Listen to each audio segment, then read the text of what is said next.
माफी मांगो, माफी मांगो, माफी मांगो। डॉक्टर बाबा साहब का अपमान नहीं सहेगा हिंदुस्तान, बाबा साहब का अपमान नहीं सहेगा हिंदुस्तान, बाबा साहब का अपमान नहीं सहेगा हिंदुस्तान, बाबा साहब का अपमान नहीं सहेगा हिंदुस्तान। बाबा साहब का अपमान। खबर सीतापुर से है, जहां समाजवादी पार्टी के कार्यकर्ताओं ने जमकर की नारेबाजी। बाबा भीमराव अंबेडकर पर गृह मंत्री के द्वारा टिप्पणी किए जाने के मामले में नहीं थम रहा विपक्ष का आक्रोश। समाजवादी पार्टी के मुखिया अखिलेश यादव के आह्वान पर जिला मुख्यालय पर सपा कार्यकर्ताओं ने किया जमकर प्रदर्शन। पूर्व सांसद, पूर्व विधायक सहित एमएलसी के नेतृत्व में किया गया जमकर प्रदर्शन।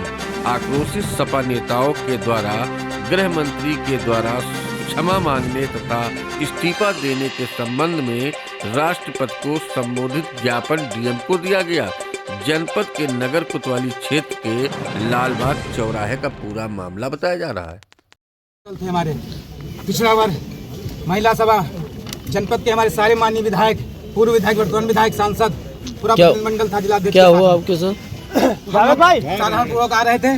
रोज था बाबा जी के अपमान का रोष हम लोगों में था, लेकिन राष्ट्रीय अध्यक्ष जी के नेतृत्व में आदेश था कि आप लोग महामहिम डीएम साहब को शांतिपूर्वक जिलाधिकारी के माध्यम से आप लोग ज्ञापन दे।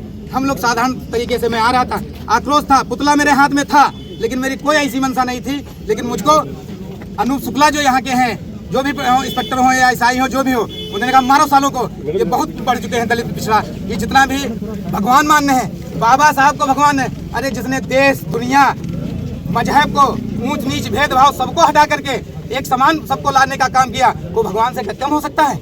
आज राजा का बेटा राजा नहीं हो सकता, क्योंकि राजा अगर चुनाव लड़ेगा तो उसको भी एक दलित, एक पिछड़े के आगे दरवाजे पर हाथ जोड़ कर वोट की भीख मांगना पड़ेगा। ये अधिकार केवल हमारे संविधान में हमारे बाबा जी ने दिलाया है। तो बाबा जी हमारे भगवान से कम नहीं है।